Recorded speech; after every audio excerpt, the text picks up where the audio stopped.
आप सबको मेरा नमस्कार। एक बेहद गंभीर विषय पर आज आपके सामने हूं, क्योंकि आज का विषय हिंदुस्तान की छवि का, हमारे देश का वैश्विक पटल पर कैसे देखा जा रहा है, हमें दुनिया हमें किस नजर से देख रही है, हमारी साख पर जो सवाल उठ रहा है उसका है।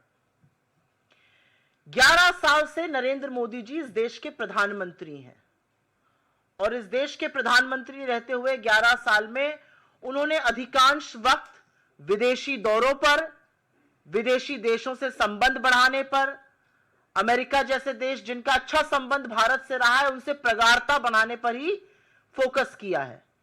11 सालों में उनका अधिकतर, ज्यादातर ध्यान अपनी रंगी पुती छवि को बनाने का, कैमरे में सही एंगल में आने का, इसी होड़ में बीता है।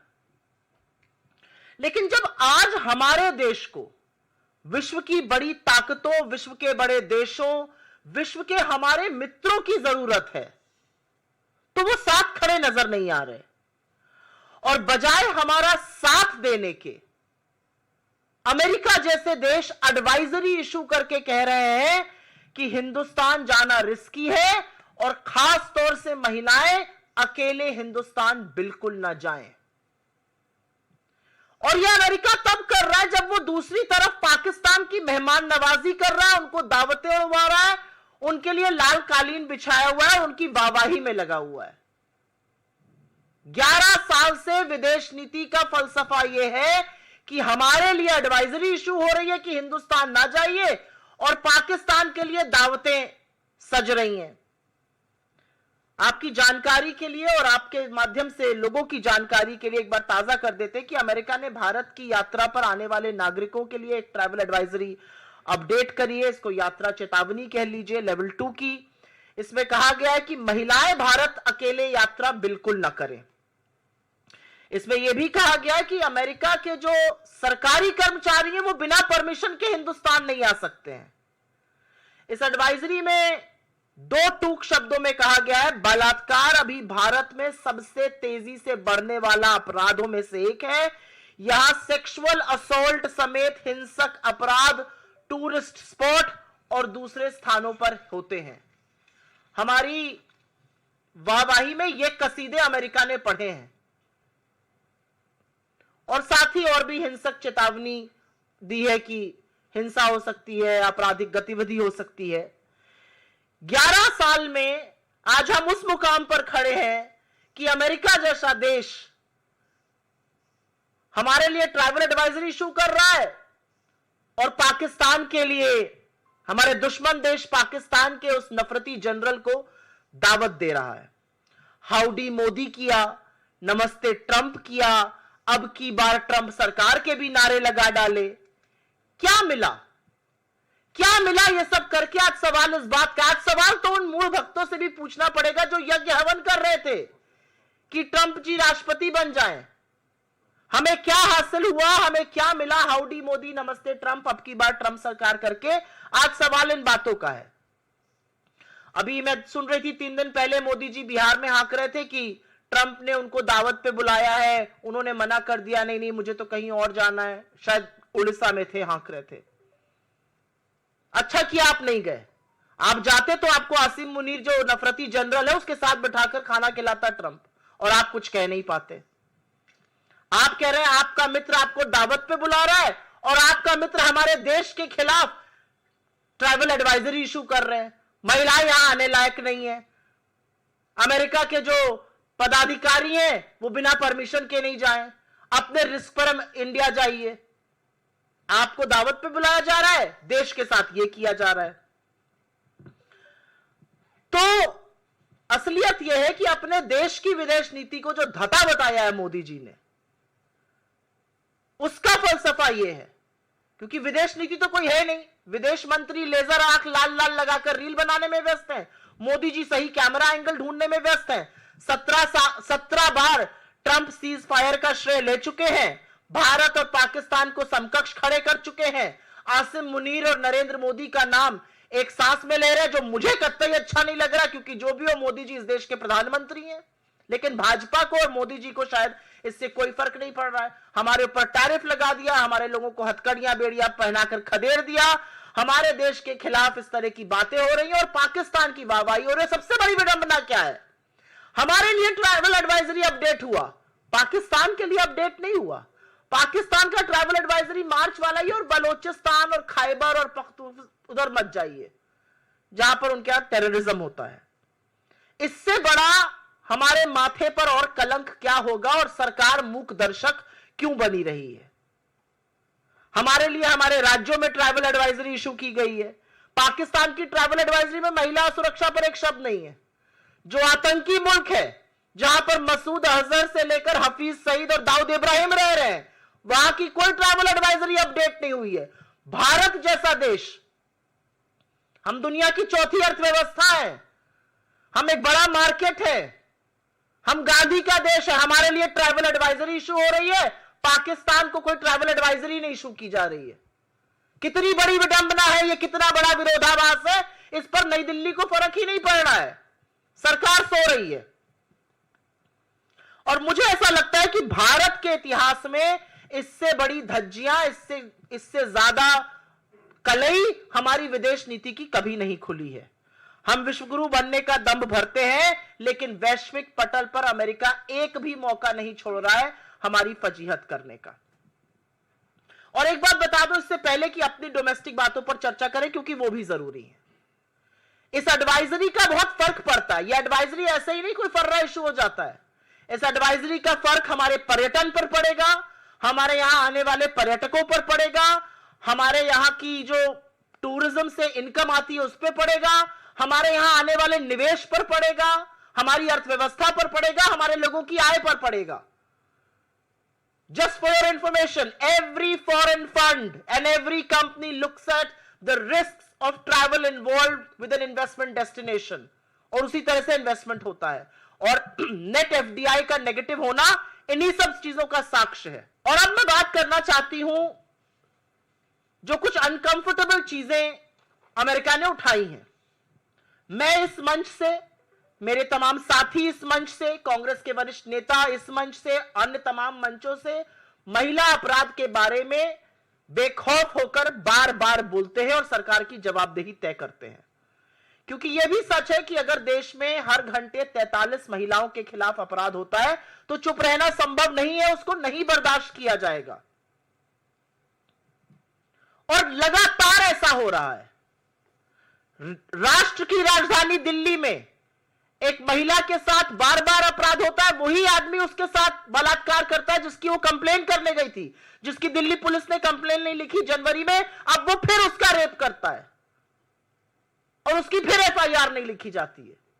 ओडिशा में एक छात्रा बीच पर गई, वहां पर 10 दानवों ने उसका गैंगरेप कर दिया। असलियत यह है कि छत्तीसगढ़ में एक आदिवासी औरत का इतनी बुरी तरह से गैंगरेप हुआ और उसकी अतड़ियां तक बाहर मिली। मुजफ्फरपुर में दलित बच्ची का सिर्फ गैंगरेप ही नहीं हुआ, उसके बदन पर 20 बार चाकू से गोदे हुए निशान मिले, उसकी अंततोगत्वा 1 जून को मृत्यु हो गई।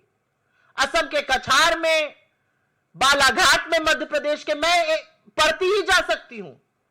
उत्तर प्रदेश में नाबालिग बच्ची का चलती कार में रेप होता है, उसके साथी को बाहर फेंक दिया जाता है जिसकी मृत्यु हो जाती है। तो ऐसा नहीं है कि सब चंगा है।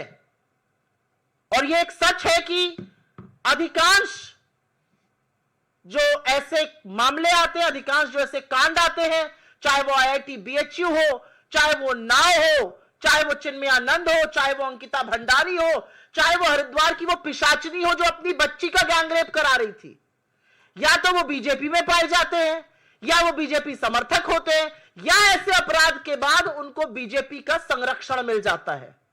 असलियत इस बात की है। और इसलिए कुछ सवाल जरूर उठते हैं, और ये सवाल उठने वाजिब भी हैं। सवाल इसलिए उठते हैं क्योंकि अगर प्रज्वल रेवन्ना का प्रचार करने मोदी जी जाएंगे, अगर हर कीमत पर आईआईटी बीएचयू के गैंग रेपिस्ट को बचाने में सारी भाजपा जुट जाएगी, तो पॉलिटिकल संरक्षण मिल रहा है और इसीलिए अपराधी इतने बेखौफ हो रहे हैं। बड़ी बड़ी जो स्कीम्स हैं, चाहे वो निर्भया हो, चाहे वो बेटी बचाओ बेटी पढ़ाओ हो, जो अब मिशन शक्ति के अंतर्गत सब सब्ज्यूम हो गई हैं, उसके लगातार फंड काटे जा रहे हैं। लेकिन इन सब बातों के बावजूद आज सच ये है कि आप डोमेस्टिक फ्रंट पर आप आधी आबादी को देश में न्याय नहीं दे पा रहे, आधी आबादी को देश में सुरक्षित नहीं कर पा रहे। आधी आबादी के खिलाफ जब अपराध होता है तो आपके मुंह से चू नहीं निकलती। आपका संरक्षण अपराधी को मिलता है, बार बार मिलता है। और विदेश में आपकी विदेश नीति इतनी विफल है कि जिनको आप गले लगाए, जिनके आप गले पड़ गए, आपने नमस्ते ट्रंप से हाउडी मोदी तक करा डाला, उनके नारे तक लगा डाले, उनका प्रचार प्रसार तक कराए, वो आपके खिलाफ ट्रैवल एडवाइजरी इशू कर रहे हैं। और भारत सरकार की ओर से एक शब्द नहीं, कोई आपत्ति नहीं। पाकिस्तान के खिलाफ ट्रैवल एडवाइजरी नहीं इशू होगी, हमारे खिलाफ होगी। पाकिस्तान के उस जनरल को बिठाकर दावत उड़वाई जाएगी, हमें पाठ पढ़ाया जाएगा और हम बिल्कुल चुप हैं। मतलब कहने को तो उनकी रगों में गरम खून और गरम सिंदूर खौलता है। ट्रंप का नाम सुनकर भीगी बिल्ली क्यों बन जाते हैं, कुछ बोलते क्यों नहीं है, मूक दर्शक क्यों बन जाते हैं। इस ट्राइबल एडवाइजरी का हमारी वैश्विक साख पर, वैश्विक पटल पर हमारी विदेश नीति की विफलता पूरी तरह से साफ है। और इसीलिए हमारी इस मंच से मांग है कि गवर्नमेंट ऑफ इंडिया इस मुद्दे को अमेरिका के प्रशासन से, अमेरिका की सरकार के साथ ले, और जो लगातार हमारे साथ हो रहा है, चाहे वो टैरिफ की धमकी हो, चाहे वो हमारे लोगों को खदेड़ना हो जबरन भेड़ बकरी की तरह अमेरिकन मिलिट्री जहाजों में ठूस कर, चाहे वो बार बार श्रेय लेना हो, 17 बार श्रेय ले डाला, एक शब्द नहीं हमारी ओर से। और अब यह ट्रैवल एडवाइजरी, इस पर जरूर भारत सरकार अपनी आवाज बुलंदी से उठाए। I will very briefly make a statement in English on something which deserves and needs your urgent attention, because this pertains to India's image, to India's standing at the global stage. The reality is that America has issued a travel advisory of level 2 and has advised its women, especially, not to travel alone to India, citing various cases of rape. It also, of course, goes on to say that various kinds of crimes and incidents of violence and terror attacks can happen, and very categorically says that American officials will need permission from the government before they travel to India. What is most ironical amidst this all is that this kind of an advisory is being issued for India, which will have far-reaching impact, and I'll just talk about that in a bit. But nothing of this kind is being issued for Pakistan, which is a terror country, which houses from Masood Azhar to Hafiz Saeed to Dawood Ibrahim to anybody worth talking about as far as the world of terror is concerned. They're all being housed, patronized and given protection by Pakistan. No such advisory for Pakistan. In fact, quite the contrary, we are being issued a travel advisory, and the general from Pakistan is enjoying a meal with President Trump. And President Trump goes on to hyphenate India and Pakistan. I mean, look at where we are in the world and look at where Pakistan is. I take huge offense to our Prime Minister's name being mentioned and hyphenated with their General Asim Munir, who, if you actually ask me, is a terrorist cloaked in that army uniform. But that's what is happening, and that's what is most ironical. The reality is that in the last 11 years, Mr. Modi has spent disproportionate amount of time pursuing foreign powers, from hugging and forcible hugs to howdy Modi, namaste Trump, ab ki baar Trump sarkar, to going to the US uninvited. He's done everything possible. And look at what America is doing to us. At a time when we need big, large nations of the world to stand with us, America is issuing travel advisories against us. And citing incidents which pertain to the rest of the world. But this really maligns us. And what is the government doing about it? Absolutely nothing. Pin drop silence like always. The reality is that Mr. Trump has taken credit for the ceasefire 17 times. He imposed tariffs on us. He called us an abuser and a fraud. He has put our people in handcuffs and sent them back to India. He's consistently insulting us, and our government chooses to keep quiet.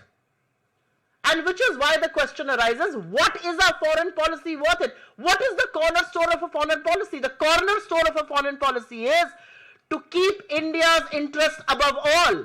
But Mr. Modi's foreign policy is to get the right camera angle so that he's shot from the good camera angle wherever he is in the world. Our foreign minister is too busy making reels with laser red eyes. So who do you expect to pursue foreign policy from? The reality also is, and I have no qualms in admitting and saying this, that on one hand travel advisory is being issued against us, but nothing on Pakistan, and we are completely mute spectators. We don't say a word. There are certain aspects which the travel advisory has raised, which are obviously troublesome. These are troubles of our own, and we should find solutions to it. We should ensure our women are safe. If 43 women in India meet crime every hour, there will be questions raised. The reality is that here in the national capital, which should be the safest region for women all over the country, unfortunately it is not. It is one of the most unsafe. A woman gets raped by the same man multiple times, and each time she tries to lodge an FIR, the Delhi police refuses to do so. A 19-year-old girl in Odisha on a beach is gang raped by 10 people.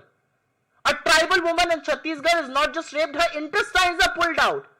A minor is raped in a moving car in Uttar Pradesh, and her companion is killed and thrown out of the car. A minor girl is not just raped, but she's stabbed 20 times on her body, and she eventually succumbs to her wounds on the 1st of June. I can go on and on, the list is endless.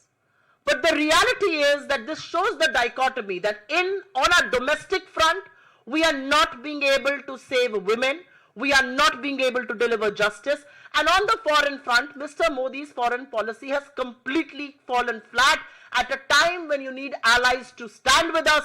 Allies are issuing travel advisory against us. And let me tell you, a travel advisory is very damning. It impacts the number of tourists who will come to India. It impacts the funds that will come, the source of income that tourism generates. It impacts the level of investments that will come to this country. It impacts the basic income of people who are associated with those sectors and otherwise. So these are very damning advisory. And yet the Modi government is absolutely quiet. Each time Mr. Trump has taken credit for the ceasefire 17 times, 3 times on Twitter, 14 times on camera. Absolute pin drop silence from the Modi government. So we demand from this very platform that Indian government should register its protest. Indian government should at the highest level take stern view of this advisory issued. This is not in good faith. This is not good for the country, and this shows double speak of the United States. On one hand, you're issuing advisories against India, but zilch on Pakistan. Pakistan, which is a terror state, is going absolutely scot-free. We are being hyphenated. Our Prime Minister is being spoken about in the same breath. I don't think any of this can be taken lying down. आपके सवालों का स्वागत है. सवाल अगर इसी पर रहे तो मैं बहुत अनुग्रहित रहूंगा. After visiting United States, your working committee member Shashi Tharoor praising Modi and his foreign policy. He read an article in Hindu, and that article was shared in social media yesterday by Prime Minister Office. So what is AICC position on this? I am Supriya Srinath, and I am the national spokesperson of the Congress party, and I am addressing you here. And I have to say about our foreign policy what I have said. I have cited a reason to say what I have said. I have cited a very damning travel advisory, and I think that suffices your question. Foreign policy को लेकर ये सवाल उनकी अपनी राय हो सकती है, वो कांग्रेस पार्टी की राय नहीं है. कांग्रेस पार्टी की राय इसलिए नहीं है क्योंकि कांग्रेस पार्टी आपको साक्ष्यों और सबूतों के साथ पूछ रही है. ट्रैवल एडवाइजरी ये है कि महिलाएं अकेले नहीं जा सकती हैं. ट्रैवल एडवाइजरी ये कि हिंदुस्तान में रेप बेधड़क हो रहा है, आप बिल्कुल मत जाइए. ट्रैवल एडवाइजरी ये अपने रिस्क पर जाइए. ट्रैवल एडवाइजरी ये कि हिंदुस्तान में कहीं पर भी शॉपिंग मॉल पे या कहीं पर भी पर्यटकों की जगहों पर हिंसा हो सकती है, आतंकी हमले हो सकते हैं. ये ट्रैवल एडवाइजरी हिंदुस्तान के लिए आ रही है. ये ट्रैवल एडवाइजरी पाकिस्तान के लिए नहीं आ रही. ये बाकी आतंकी मुल्कों के लिए नहीं आ रही. ये हमारे लिए कैसे आ सकती है? और ये सच है कि हिंदुस्तान एक बड़ा मार्केट है. हिंदुस्तान अमेरिका का एलाय है. हिंदुस्तान एक इकोनॉमी है बड़ी, और ये सबके प्रयास से बनी है. मोदी जी ने उस इकोनॉमी को कम बढ़ाया, ये भी मैं आपको बता दूं. इससे पहले कि एक बाइट काट के बताएं, मान लिया कांग्रेस ने, बिल्कुल नहीं माना कांग्रेस ने. हम कहां होते अगर मोदी जी बीच में इकोनॉमी का बंटाधार ना करते. लेकिन यह सच है कि आज हमें बड़ी इकोनॉमी है, और उसके बावजूद अमेरिका हमारे साथ इस तरह का बर्ताव कर रहा है। तो कांग्रेस पार्टी का जो ऑफिशियल स्टैंड है, कांग्रेस पार्टी जो इस बात पे मुद्दे पर कहना चाहती है, जो विदेश नीति की विफलता पर बात करना चाहती है, वो आपके सामने है। मैम, आपने ही दो बात रखी। पहले आपने कहा कि वो अमेरिका खुद कह रहा है महिलाओं के लिए सेफ नहीं है भारत। दूसरी तरफ आप खुद ही आंकड़े बता रही हैं कि किस तरीके से देश की राजधानी भी महिलाओं के लिए सुरक्षित नहीं है, ये कैपिटल का हाल है। तो कहीं ना कहीं फिर ये तो अमेरिका की बात जो है वो कहीं ना कहीं ठीक दिखाई देती है, और आप इस बात को कह रही हैं तो नहीं। डोमेस्टिक फ्रंट पर हमारे यहां क्या हो रहा है, यह हमारा मामला है। डोमेस्टिक फ्रंट पर अगर हम महिला अपराध को रोक नहीं पा रहे हैं, यह हमारी विफलता है, और इस पर सवाल उठाना मुझे लगता है विपक्ष का ही नहीं, आपका, हर व्यक्ति का इस देश में काम है। लेकिन अमेरिका उस पर ट्रैवल एडवाइजरी इशू करे और उस पर यह कहे कि बिल्कुल जाना अनसेफ है, और बिल्कुल यह कहे कि वहां पर अकेली महिला को जाना नहीं चाहिए, और उस ट्रैवल एडवाइजरी के बहुत सारे खामियाजे हैं। उस ट्रैवल एडवाइजरी का खामियाजा निवेश है, पर्यटकों का कम आना है, आय है, हमारे के पर्यटन क्षेत्र का बिल्कुल ठप हो जाना है, उसके बहुत सारे खामियाजे। और दिक्कत इस बात की है कि आप भारत के साथ यह सलूक कर रहे हैं और आतंकी मुल्क पाकिस्तान को अपनी गोदी में बिठाकर मुर्ग मुसल्लम खिला रहे हैं, और हमारी सरकार चुप है। मुझे नहीं लगता इसमें कोई विरोधाभास है। मुझे लगता है डोमेस्टिक फ्रंट पर हमें अपनी महिलाओं को सुरक्षित करना है, और फॉरेन फ्रंट पर हमारी साख पर अगर कोई भी देश अनवर और अनर्गल सवाल उठाता है तो उसका जवाब देना है।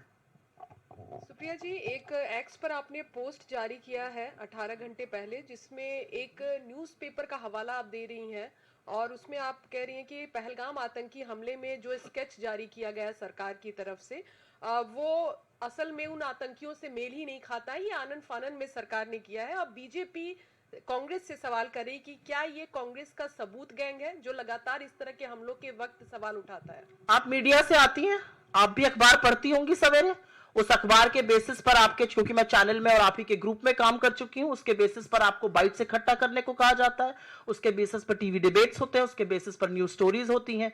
इंडियन एक्सप्रेस की यह खबर है और इसको तमाम न्यूज पोर्टल्स इंक्लूडिंग तमाम न्यूज चैनल्स ने उठाया है, और वहां से हमने वो खबर उठाई है। इस खबर का डिनायल क्यों नहीं आ रहा है सरकार की ओर से? सरकार तो जेएनके पुलिस को ब्लेम कर रही है, जेएनके पुलिस तो सेंटर को रिपोर्ट करती है ना, यूनियन टेरिटरी है। इंडियन एक्सप्रेस की एक खबर है, उस खबर के हवाले से यह बताया गया है कि जो 3 आतंकियों के स्केच रिलीज किए गए थे, असल में वो पहलगाम के आतंकी ही नहीं है, और यह जल्दबाजी में किया गया। तो मैं जानना चाहती हूं कि अभी तो हम यह सवाल उठा रहे थे कि 2 महीने से ऊपर हो गए और वो आतंकी कहां है ये किसी को पता नहीं, जमीन निगल गई, आसमान खा गया, किसी को नहीं पता है। ये कितनी बड़ी विफलता है कि 2 महीने बाद वो आतंकी कहां चले गए हमें पता ही नहीं है। वो देश में है तो हम पकड़ क्यों नहीं पा रहे, विदेश चले गए तो आपने सीज फायर कैसे कर दिया? असलियत यह है कि अभी सवाल यह था, अब पता चल रहा है नहीं जी, जो स्केच हमने देखा, जो फोटो हमने देखी, वो शायद आतंकी ही नहीं थे, और यह हवाला इंडियन एक्सप्रेस की रिपोर्ट दे रही है। तो सबूत गैंग, हर चीज में गैंग लगाने वाले लोग आज ये बताएं 2 महीने हो गए, ये आतंकी, कोई और आतंकी, कोई और स्केच, हत्यारे कहां हैं? सवाल इस बात का है। Ma'am, there was a meeting yesterday of the Prime Minister Museum and Library headed by the Prime Minister himself, and in the meeting it was decided that they are going to move court because apparently in 2008 Sonia Gandhi moved 51 cartons full of documents related to former Prime Minister Nehru. So what is there to move court about? To bring that back. She's a member of his family, she has every right to make his correspondence or anything private.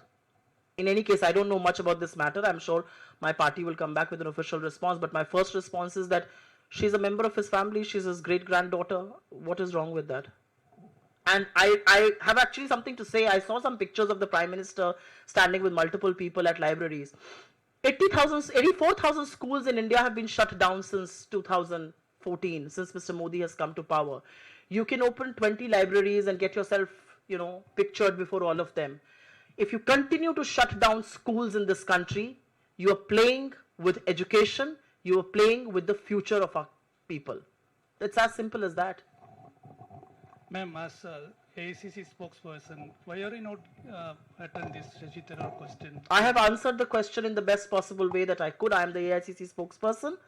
I have been authorized to put out the party stand, which I have. She's asking a question. I've already answered that question. I'm not going to take it multiple times over. Ma'am, yesterday the by-polls results have come out in which Congress party has won 1 seat in Kerala.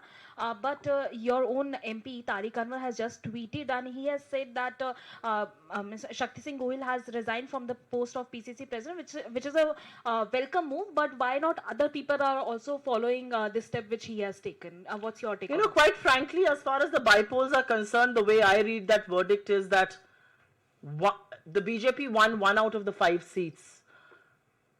It tells you the anger people in this country have on most issues, including the Pahalgam terror attack. It tells you that people are worried that we have not been able to catch a single terrorist after 2 months of when the terror strike really happened. As far as Shakti ji is concerned, he answered to his own moral conscience and he thought it was his moral calling that he wanted to take ownership. People in the Congress are trained and attuned like that. People in the BJP perhaps are not. The railway accidents continue unabated. The railway minister doesn't resign. There is a huge accident, one of the most unprecedented ones as far as airways is concerned. The aviation minister is busy making reels. Nobody in this government resigns. Nobody in this government takes any moral responsibility, including the prime minister. So I don't know. I mean, I don't know how misplaced or placed that question is. But if Shakti Singh Gohil ji feels that this is his moral responsibility, he's answered to his own moral call. Questioning that why Congress is silent now. Earlier they used to question a lot about the EVMs, but now when the result has come out in their favor and on other seats like Aam Aadmi Party has also won, then why Congress Party is silent on the result? What do you mean, why are we silent? We look at voting patterns, we look at voting lists, we look at voters missing, we look at polling that happens. The reality is that in the last 2 months, you have seen Election Commission move earth and heaven to keep people out of the election process. You just had an election commission order that has gone to various states, which essentially says that they don't need to keep proof of video and photographs beyond 45 days if it is not challenged. They moved earth and heaven and in 24 hours made a law which ensured that people of this country have no access to electoral documents or electoral videography. Why is the Election Commission moving earth and heaven to keep people of this country out of the election process? Why can't you give digital, readable voting lists to opposition that's demanding it? It's quite as simple as that.